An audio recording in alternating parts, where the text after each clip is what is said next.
the next team we're going to talk about is the Philadelphia Eagles, and they drafted Jordan Davis in the first round, followed up by Cam Jurgens, and then drafted the linebacker who fits that exact thing right there, what we just said. First round grade. If he did not have those health concerns or declining shoulder surgery, he would have been a first round talent, first round pick. He then falls to the Philadelphia Eagles in the middle rounds, and an absolute steal. This definitely, the Eagles, I feel like, rank very high up in best drafts in the NFL. And when you look at our grades for them, and I'll just jump into mine here. Obviously, not a lot of picks because, I mean, the A.J. Brown trade and then moving up to get certain guys. I really liked what the Philadelphia Eagles here. Jordan Davis is an obvious, just perfect pick. And then the Cam Jurgens pick, that's the one I kind of wanted to talk about here before I send it to Dylan for his boy Kyron Johnson. The Cam Jurgens pick, it kind of confuses me. They have Jason Kelsey. Does Cam Jurgens play this year, or is it wait behind Jason Kelsey and then boom? Well, I mean, Jason Kelsey was getting prepared to retire this season. So the fact that he came back, you get a guy who in Nebraska, they said was one of the better centers in college football. Of course, other people have different thoughts on that, but he gets to learn behind Jason Kelsey. And they say that they liked a lot of what he does is how Jason Kelsey was able to be successful in their system. They see a lot of Kelsey in Cam Jurgens. So even if there's just enough there that Kelsey can teach him what he's been doing to be successful, how to mesh with that line, I think he fits in next season when Kelsey's gone. So no playing unless barring an injury. Can Cam Jurgens, right. Aaron, can he play guard? Do you see him playing anywhere else on that line this season, or is it behind Jason Kelsey unless there's an injury and then boom? I think it might be injury kind of related just because of the fact that the Philadelphia's offensive line is actually really good. So it's not like they have some kind of beat up offensive line, but can he play other positions? Sure. He's versatile. He played multiple sports in high school. He's somebody who's super athletic. We talk about, he was a multi-position athlete in multiple different sports. He played linebacker before, he's played tight end. So this is a guy that's athletic, can move around. I just think this is more of a wait and see approach with them. Let Jason Kelsey kind of finish out his career. And then you bring in a guy like Cam Jurgens who can learn from, I don't want to say his protege, but they're very, very similar. Yeah. Now, is he going to turn out to be Jason Kelsey? That's one of the better offensive lineman centers in the NFL. So I don't know if we'll get to that extent, but the fact of the matter is he could play now if they need him to. I just don't know if that's going to be the case. They have Landon Dickerson, they have Mailata, they have Simolo, and then they have Lane Johnson. So I don't know where you're putting Cam Jurgens to start. But if there's an injury on that offensive line and you need to plug them in, you can. Yep. And by the way, I didn't love the pick either. I mean, I graded that pick actually lower, but it had nothing to do with Cam Jurgens. I think, first of all, in totality, I think you guys are overhyping the Eagles draft. I don't think they actually drafted that well. I don't. I feel like the Jordan Davis pick was a great pick, but again, it's for like next year. It's for they're almost preparing 2 years from now because you still have Fletcher Cox in the middle. You still have a good defensive line already. Yeah, he'll contribute, but it's for 2 years from now. We're talking about Nakobe Dean, who's, again, you guys know how I feel about Nakobe Dean. Love him. But the more I hear about him, the more I'm getting even concerned about the injuries, because it's not just the injuries. It's also the size. It's also the ability to go sideline to sideline in the NFL with that speed. So there's a little bit of concern there, but I still graded him as a B+. And then the other guys, I just felt like, again, another tight end. They didn't address the secondary, which is a huge question mark for me. So I don't praise the Eagles draft as highly as maybe Vinny does. I thought they had some nice picks, but I think a lot of people are looking at the A.J. Brown trade and saying, oh, that was such a great draft for them because they got A.J. Brown. I didn't include that in here. I have to slightly disagree with you when it comes to Nakobe Dean. I mean, I get that the concerns are there, but he said over and over again that these injuries have not been serious. Maybe they've been some things that are nagging, but I mean, he's coming from great stock. I mean, some people would argue that he was the best player on the best defense in the SEC last season. I mean, and the best part about it with him is because of that defensive line and all the depth they have at it, this guy may be one of those who never has to go one-on-one with the blocker, or very, very seldomly, will be able to get through the gaps, will be able to bust the edge, will be able to do things with his speed that will allow him to go not untouched every time, but if he can get a blast on somebody, it's going to be over quicker than it started. So if these injuries from his side of things, they're not as serious as they say, getting him in the third round as a linebacker who can step in and be an impact, I'd be all about that for him. Yeah, that's why you have to rank him. I mean, you look at it, I think all of us, and even in AJ's grade, gave that an A. I gave that an A as well. I mean, whether the injury thing is a concern or not, that you're getting a first-round talent, similar to what we just talked about with Damon Clark. Getting that type of player with that potential in the third round, it's an absolute steal. If he pans out, great. If he doesn't, you only spent a third-round pick, a mid to late third-round pick on him. So I'm not saying that. Actually, I am saying it's a great pick. It is a great pick from the Philadelphia Eagles. I think you guys are downplaying the fact that it's just injuries. I don't know that it's just injuries. There is more concern about Nakobe Dean than just injuries. Size is an issue. His speed is an issue. Like, these are things that scouts and GMs, now that the draft is over, has come out and said that. And to AJ's point, at Georgia, he played with Trayvon Walker, Devontae Wyatt, Jordan Davis on their defensive line.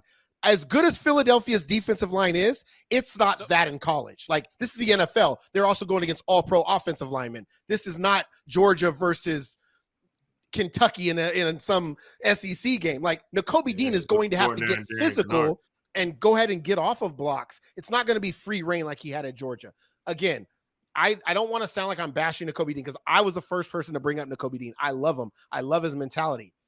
The more I look into it, and the more I pay attention, the more I'm starting to look at NFL skill sets, he could have a very hard time translating that to the NFL. And then you mix in the injury history, the speed in which the game is played at the NFL. I start to pull back a little bit. And again, a B+ is a great grade for a third round pick, by the way. But I want to keep expectations where they should be at, and not think this guy's going to come out all of a sudden and be some all pro. Like, I need to see it now. I think it's a good pick, but I need to see it. Yeah. I gave that an A+. I was freely to give that one an A+ because he was the best. He was by far the best inside linebacker available. Like, it wasn't even close there. They needed an inside linebacker. They needed linebacker help. They did. And then, because we were on the chat talking on day 2 about how the Eagles, because what did they go? They went offense in the second round, right? That was, what did they go? Oh yeah, they went Cam Jurgens. They went center. They went a depth piece in the second round. So it's like, Eagles, what are you doing? Now in the third round, you do go out and you get that guy who is an actual need, best player there, and it's not even close. So that's why I gave that an A+. But Dylan, Kyron Johnson. Kyron Johnson. He's good, man. He's good. He's a good little linebacker, you know. You look at Nakobe Dean, right? He's someone that you mentioned could have size issues, whatever. Kyron Johnson's a nice little kid out of Kansas. He played pretty solid linebacker in college, and I mean, that guy's a hard tackler. He plays hard, and that's what you want on your defense, is someone who can move around a little bit. In the 6th round, getting someone of that skill set, I'm about it. I think that was a fantastic pick by them. I mean, that guy, he proved it in Kansas, and he can prove it in Philadelphia as well. And there's a lot of moving pieces on that defense, and there's a lot of great talent on that defense that he could step in, maybe pop some heads in training camp and work his way into the starting lineup. There you go. So, starting lineup, wow. I mean, Kaiser White, Derek Barnett, Hassan Reddick, Nakobe Dean, TJ Edwards. I don't think he's cracking anybody's starting lineup unless there's some injuries there.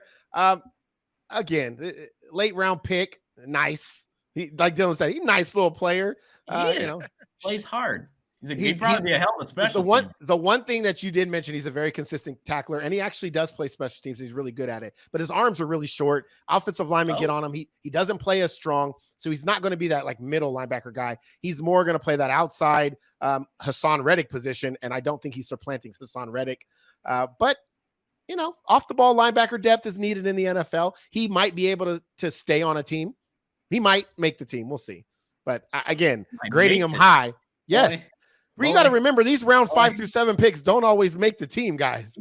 They could be practice squad players. They could be on a different team by the time the season starts. So pump the brakes on a Kyron Johnson. That's all. There you go. Come back to this. There you go. He's a dog. We'll move on He's a here. cow. But before we do that, I want to pull the curtain back. And this does not have to be on YouTube or whatever. I set Dylan up there for failure. Thank you, sir. 100% failure there. Thank you, Not sir. intentional, but 100% failure there I took a because shot. I mixed up him and the running back from Notre Dame because I'm an asshole and we're talking the Rams in just a little bit. So, yeah, my apologies, Dylan. My apologies. It's okay. I went with. Well, damn, you should have put that in the chat so I wouldn't have bashed him for saying he's a nice player. Honestly, while he was talking, I was like, wait a second. Kansas. What did he give him? Kansas. What did he give him? What did he give him on a grade? C. Oh, Vinny, you're the worst, Vinny. I was like, damn, for somebody he was excited definitely, for. Hey, definitely going on YouTube. Definitely going on YouTube. In my personal notes, I put just ask Dylan about Kyron Williams, not Johnson. No, I just put Kyron. That's all I put. You just put Kyron. That's all I put.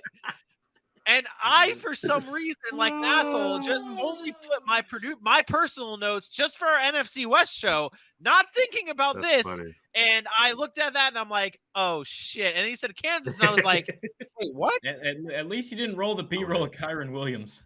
Yeah, we don't have it. We don't have it. Yeah, we don't have it. But no, I apologize, Dylan. So let's see what everything looks like here with our GPAs and the way we calculated it again. We got the Muke scale here. We got the Muke-Siah scale here. We value the first rounds to third. What's your scale? Yeah. Tell the people. So the scale is the first to fourth round is graded on a 5-credit unit score, and then the remaining draft picks are credited on 2 units. So I don't know, probably people are like, whatever you're talking about, but basically it weighs the first 4 rounds a little bit heavier than we rate the last 3 rounds, just because those rounds are less likely to hit. But you might find some steals there. So if you graded them really high, gives a little bump up for their GPA. Is this a Full Sail grading curriculum? I grade a lot better than Full Sail, because otherwise half the people at Full Sail wouldn't graduate if I was grading. Just saying. That's what I'm saying. It's got the AJ grades. It's got the AJ grades where everyone just gets a passing grade and moves them along. Baby, move them along. But this is what it looks like here. Cowboys at a 2.83. The Eagles at a 3.0. The Commanders, oh, yikes, a 1.98. That's not passing. I don't care where you're at. In high school, I wouldn't have passed that shit. And a 3.02. Wouldn't be academically eligible.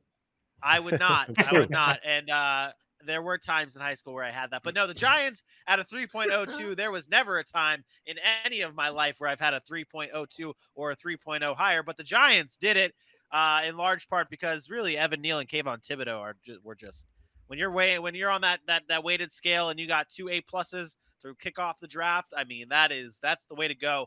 So congratulations to the New York Giants for winning the NFC East best draft grade.